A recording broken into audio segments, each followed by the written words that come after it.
ರಾಜ್ಯ ರಾಜಕಾರಣದಲ್ಲಿ ಸಾಕಷ್ಟು ಬದಲಾವಣೆಗಳು ಆಗುತ್ತೆ ಅಂತೇಳಿ ನಿನ್ನೆ ತಾನೇ ಒಂದಿಷ್ಟು ಚರ್ಚೆ ಮಾಡಿದ್ವಿ. ಈಗ ಮುಂದುವರೆದ ಭಾಗ ಅಂತ ಹೇಳಿದ್ರೆ ಈಗ ಒಂದು ಅಂತಿಮ ಘಟ್ಟಕ್ಕೆ ಬಂದು ನಿಂತಿದೆ ರಾಜ್ಯದ ರಾಜಕಾರಣ. ಕಾಂಗ್ರೆಸ್ ಪಾಳಯದಲ್ಲಿ ಈಗ CM ಸಿದ್ದು ಅವರು ರಾಜೀನಾಮೆ ಕೊಡ್ತಾರೆ. ಇನ್ನೇನು ಒಂದು ದಿನದಲ್ಲಿ ಅವರು ರಾಜೀನಾಮೆ ಕೊಡ್ತಾರೆ. ಆ ನಂತರ ಒಂದಷ್ಟು ಬದಲಾವಣೆಗಳಾಗ್ತವೆ. ಬದಲಾವಣೆ ಅಂದ ತಕ್ಷಣ DK ಶಿವಕುಮಾರ್ ಅವ್ರನ್ನ CM ಮಾಡ್ತಾರೆ ಹೈಕಮಾಂಡ್ ಅನ್ನೋದು ಚರ್ಚೆ. ಮೊದಲಿಂದನೂ ಕೂಡ ಇದು ಭಾಳ ಚರ್ಚೆಗೆ ಒಳಪಟ್ಟಿತ್ತು. ಈಗ ಕೊನೆಗೂ ಕೂಡ ಕ್ಲೈಮ್ಯಾಕ್ಸ್ ಏನಾಗುತ್ತೆ ಅಂತ ಒಂದಷ್ಟು ಜನಗಳಿಗೆ ಗೊತ್ತಿದೆ. ಆದರೆ ಆ ಕ್ಲೈಮ್ಯಾಕ್ಸ್ಗೂ ಮುನ್ನ ಏನೇನಾಗುತ್ತೆ ಅನ್ನೋದು ಒಂದಷ್ಟು ಚರ್ಚೆ ಆಗಲೇಬೇಕು.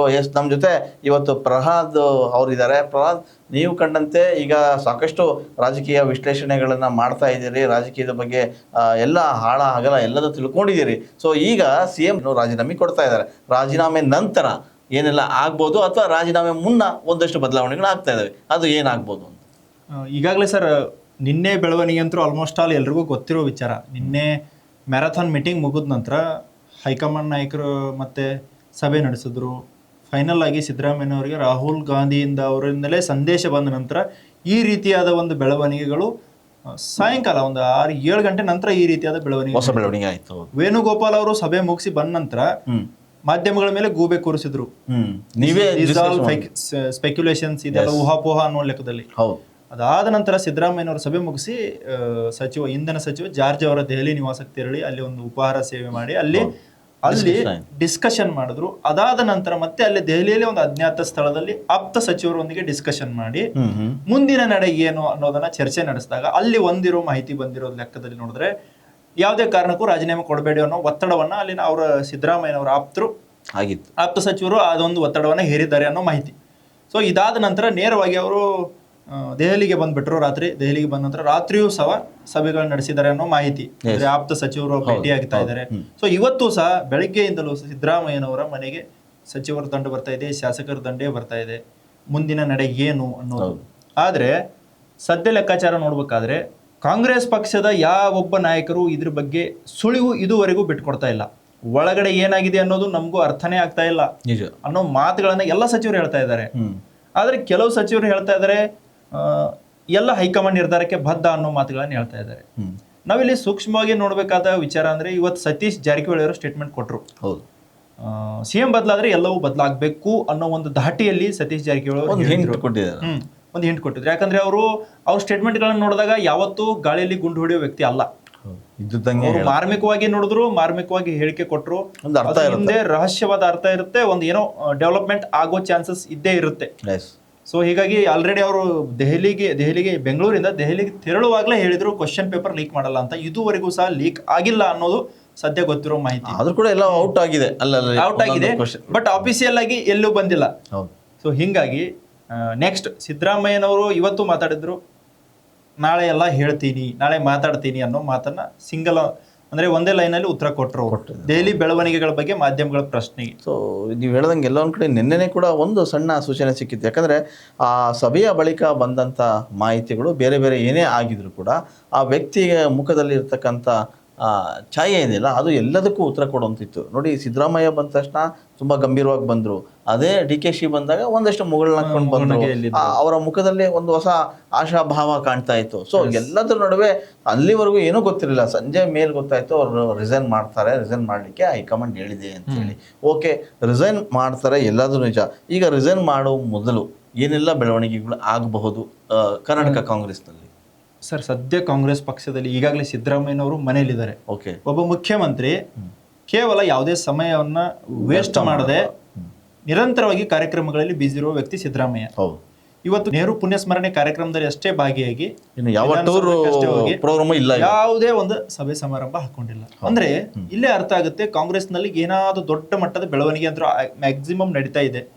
ಸೊ ಈಗಾಗಲೇ ಸಚಿವರು ಬರ್ತಾ ಇದಾರೆ, ಎಲ್ಲರೂ ಬರ್ತಾ ಇದಾರೆ, ಭೇಟಿ ಆಗ್ತಾ ಇದಾರೆ. ಮುಂದಿನ ನಡೆಯ ಏನು ಅನ್ನೋದು ಒಂದು ವೇಳೆ ಇರೋ ಸದ್ಯದ ಮಾಹಿತಿ ಪ್ರಕಾರ ರಾಜ್ಯಪಾಲರ ಭೇಟಿಗೆ ನಾಳೆ ಬೆಳಗ್ಗೆ 10:00 ಸಮಯ ಕೇಳಿದ್ದಾರೆ ಅನ್ನೋ ಮಾಹಿತಿ ಸಿದ್ದರಾಮಯ್ಯನವರು.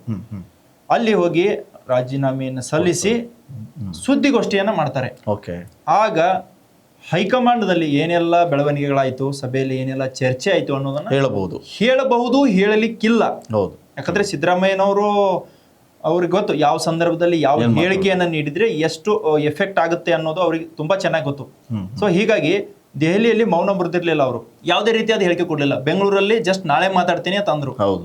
ಬಟ್ ಡಿ ಕೆ ಶಿವಕುಮಾರ್ ಇದುವರೆಗೆ ಹೇಳಿಕೆಯನ್ನ ಕೊಡ್ತಾ ಇಲ್ಲ. ಏನು ಮಾತಾಡಿ, ಮಾಧ್ಯಮಗಳು ನೋಡಿದ್ರೆ ಕೈ ಮುಗಿತಾ ಇದ್ದಾರೆ. ಹೌದು. ಸೊ ಇದರಲ್ಲಿ ಅರ್ಥ ಆಗ್ತಾ ಇದೆ ಇನ್ನೂ ಆದ್ರೂ ಡಿ ಕೆ ಶಿವಕುಮಾರ್ ದೆಹಲಿಯಲ್ಲೇ ಇದ್ದಾರೆ. ಹೌದು. ಬೆಂಗಳೂರು ಹತ್ತ ಇವತ್ತೇನೋ ಬೆಂಗಳೂರು ಬರ್ತಾ ಇದ್ದಾರೆ, ಬರ್ಬೋದೇನೋ GBM ಸಭೆ ಮಾಡ್ತಾ ಇದ್ದಾರಂತೆ. ಸೊ ಸಿದ್ದರಾಮಯ್ಯನವರು ಈಗಾಗಲೇ ಫಿಕ್ಸ್ ಆಗಿಬಿಟ್ಟಿದ್ದಾರೆ. ದೆಹಲಿಗೆ ಹೋಗುವಾಗ ಮೆಂಟಲಿ ಜಸ್ಟ್ ಕ್ಯಾಬಿನೆಟ್ ಎಕ್ಸ್ಪಾನ್ಷನ್ ಅಷ್ಟೇ ಇತ್ತು ಅವರಲ್ಲಿ.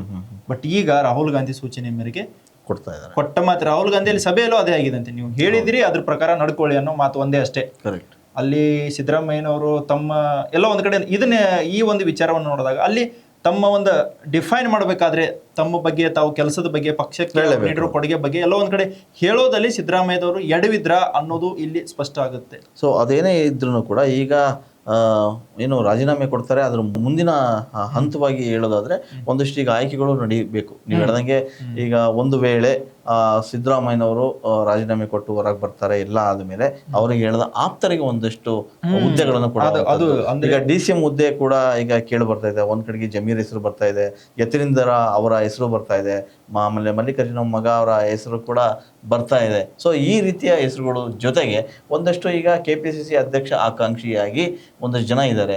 ಮುನ್ನೆಲೆಯಾಗಿ ಜಾರಕಿಹೊಳಿ ಅವರ ಹೆಸರು ಕೂಡ ಬಂತು. ಅದಕ್ಕೂ ಮೊದಲು ಈಗ ಸಿದ್ದರಾಮಯ್ಯ ಅವರ ಎಲ್ಲ ಬೆಳವಣಿಗೆ ಮುಗಿದ ಮೇಳಕ್ಕೆ ಈಗ ನಾಯಕರನ್ನ ಆಯ್ಕೆ ಮಾಡ್ಬೇಕು ಅಲ್ಲೇ ಸಭೆಯಲ್ಲಿ. ಅದು ಮುಖ್ಯವಾಗಿ ಅಲ್ಲಿ ಬಹುಮತ ಸಿಗುತ್ತಾ ಅನ್ನೋದು ಒಂದು ಪ್ರಶ್ನೆ. ಯಾರೆಲ್ಲ ಅವ್ರಿಗೆ ಸಪೋರ್ಟ್ ಮಾಡ್ತಾರೆ ಇದು ಕೂಡ.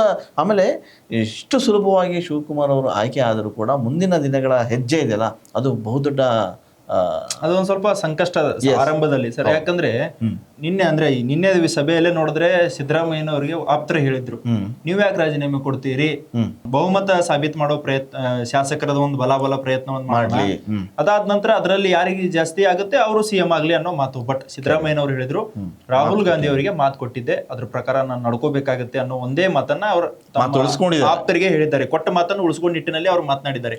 ಸೊ ಹಿಂಗಾಗಿ ರಾಜೀನಾಮೆ ಬಳಿಕ ಸುದ್ದಿಗೋಷ್ಠಿ ಮಾಡಿ ಅದರಲ್ಲಿ ಎಲ್ಲ ಕ್ಲಾರಿಟಿ ಕೊಡ್ತಾರೆ. ಅದಾದ ನಂತರ ನೆಕ್ಸ್ಟ್ ಮಾರನೇ ದಿನನೇ ಒಂದು ಶಾಸಕಾಂಗ ಸಭೆಯನ್ನು ನಡೆಸ್ತಾರೆ. ಅಲ್ಲಿ ಮ್ಯಾಕ್ಸಿಮಮ್ ನಾಯಕನ ಆಯ್ಕೆ ಮಾಡ್ತಾರೆ. ಬಟ್ ನಾವು ಇಲ್ಲಿ ಮಾಧ್ಯಮಗಳ ಪ್ರಾಜೆಕ್ಟ್ ಆಗ್ತಾ ಇರೋದು DK ಶಿವಕುಮಾರ್ ಅಂತ. ಬಟ್ ಹೈಕಮಾಂಡ್ ಲೆಕ್ಕಾಚಾರದಲ್ಲಿ ಏನಿದೆ ಗೊತ್ತಾಗ್ತಾ ಇಲ್ಲ. DK ಶಿವಕುಮಾರ್ ಆಗ್ತಾರೋ ಅಥವಾ ಇಲ್ಲೋ ಅನ್ನೋದು ಇದುವರೆಗೆ ಯಾವುದೇ ರೀತಿಯಾದ ಸ್ಪಷ್ಟನೆ ಸಿಗ್ತಾ ಇಲ್ಲ. ಸ್ಪಷ್ಟನೆ ನಮಗೆ ಸಿಗದೇ ಇದ್ರು ಕೂಡ DK ಅವರ ಆಪ್ತ ವಲಯದಲ್ಲಿ ಈಗ ನೋಡಿ ಇಕ್ಬಾಲ್ ಹುಸೇನ್ ಅವರು ಆಲ್ರೆಡಿ ಬೆಳಗ್ಗೆಯಿಂದನೇ ಒಂದಿಷ್ಟು ಸ್ಟೇಟ್ಮೆಂಟ್ ಕೊಡಕ್ಕೆ ಶುರು ಮಾಡಿದ್ದಾರೆ. ಬಾಲಣ್ಣ ಅವ್ರು ಹೇಳಿದ್ರು. ಸೊ ಒಂದಿಷ್ಟು ಶಾಸಕರುಗಳೆಲ್ಲ ಅವ್ರ ಪರ ಬ್ಯಾಟಿಂಗ್ ಕೂಡ ಮಾಡ್ತಾ ಇದ್ದಾರೆ. ಬೆಳಿಗ್ಗೆ ಇಕ್ಬಾಲ್ ಹುಸೇನ್ ಹೇಳಿದ್ದೇನಂತಂದ್ರೆ, ದೇವರು ಶುಭಗಳಿಗೆ ಬಂದ್ರೆ ಯಾವುದು ಏನನ್ನು ತಡೆಯಕ್ಕಾಗಲ್ಲ. DK ಅವರ ಡೈಲಾಗ್ನೇ ಮತ್ತು ಇಲ್ಲಿ ಹೇಳಿದ್ರು. ಸೊ ಇಷ್ಟು ದಿನ ನಾವು ದೇವರಿಗೆ ಹರಕೆ ಹೊತ್ತಿದ್ದು ಇದೇ ಕಾರಣಕ್ಕೆ, ಆ ಗಳಿಗೆ ಬಂದೋಯ್ತು ಅಂತ ಹೇಳಿದ್ರು. ಅಂದ್ರೆ ಅಲ್ಲಿ ಹೇಳಿದ್ಮೇಲೆ ಎಲ್ಲಾ ಹಂತಗಳು ಮುಗಿದು ಇದೆ ಅಂತ ಅರ್ಥ ಅಲ್ವಾ? ಈಗ ಅವರಿಗೆ ಒಂದು ರೀತಿ ಒಳಗಡೆಯ ಮಾಹಿತಿ ಅವರಿಗೆ ಲಭ್ಯವಾಗಿದೆ. ಒಳಗಡೆ ಮಾಹಿತಿ ಲಭ್ಯವಾಗಿದೆ. ಇನ್ ನೆಕ್ಸ್ಟ್ ಅವ್ರ ಪ್ರೊಸೆಸ್, ಇಷ್ಟು ದಿನ ನಾನು ನಿಮ್ಮ ಪರವಾಗಿ ಮಾತಾಡಿದ್ದೀನಿ ಅನ್ನೋ ಒಂದು ಹೇಳಿಕೆಯನ್ನು ಇಟ್ಕೊಂಡು ಅಥವಾ ಒಂದು ಇದನ್ನ ಇಟ್ಕೊಂಡು ಅವ್ರು ಏನಾದ್ರು ಡಿಮ್ಯಾಂಡ್ ಇಡಬಹುದು, ನಮಗೆ ಸಚಿವ ಸ್ಥಾನ ಕ್ಯಾಬಿನೆಟ್ ಕೊಡಿ ಅಂತ. ಹೀಗಾಗಿ ಶಾಸಕಾಂಗ ಸಭೆಯಲ್ಲಿ ನಾಯಕನ ಆಯ್ಕೆ ಆದ ನಂತರ ಒಂದು ವೇಳೆ DK ಶಿವಕುಮಾರ್ ಆಯ್ಕೆ ಆದ್ರೆ ಅವರು ಸಹಜವಾಗಿಯೇ ಹೈಕಮಾಂಡ್ ಮಾತುಕತೆ ಏನಾಗಿದೆ ಅಲ್ಲಿ ದೆಹಲಿಯಲ್ಲಿ, ಆ ಪ್ರಕಾರ ಒಂದು ಸಾಧ್ಯತೆ ಇದೆ KPCC ಅಧ್ಯಕ್ಷ ಸ್ಥಾನಕ್ಕೆ ರಾಜೀನಾಮೆಯನ್ನು ನೀಡುವ ಸಾಧ್ಯತೆ ಇದೆ. ಎರಡು ಹುದ್ದೆ ಒಂದೇ ಅಲಂಕರಿಸಕ್ಕಾಗಲ್ಲ. ಹಿಂಗಾಗಿ ಅದಾದ ನಂತರ ನೆಕ್ಸ್ಟ್ ಸಚಿವ ಸಂಪುಟ ಮತ್ತೆ ರಚನೆ, ಅದರಲ್ಲಿ ಸಿದ್ದರಾಮಯ್ಯನವರ ಪಾಲು ಎಷ್ಟಿರುತ್ತೆ, DK ಶಿವಕುಮಾರ್ ಪಾಲು ಎಷ್ಟಿರುತ್ತೆ ಅನ್ನೋದು ಸಹ ಇಂದು ಏನಾದ್ರೂ ನಿರ್ಧಾರ ಆಗ್ಬೋದು ಅನ್ಸುತ್ತೆ. ಕರೆಕ್ಟ್. ನೀವು ಹೇಳ್ದಂಗೆ ಇವತ್ತು ಒಂದು ಅಂತಿಮ ಘಟ್ಟ ಬಂದು ತಲುಪುತ್ತೆ.